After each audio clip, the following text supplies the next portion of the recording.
jadikanlah kami insan-insan yang menyahut seruan-Mu di waktu yang tepat pada hari-hari haji pada tahun ini, ya Allah.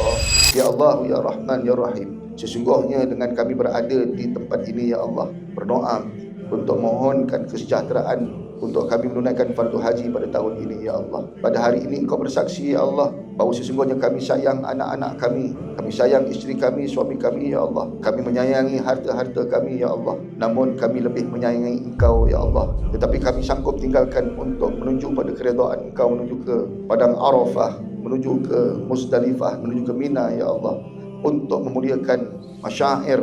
Wa man yu'azzim sya'airallah fa innaha min taqwal qulub. Sesungguhnya Engkau telah berjanji, sesiapa yang memuliakan syiar-syiar Engkau itu, ya Allah, adalah mereka yang takwa.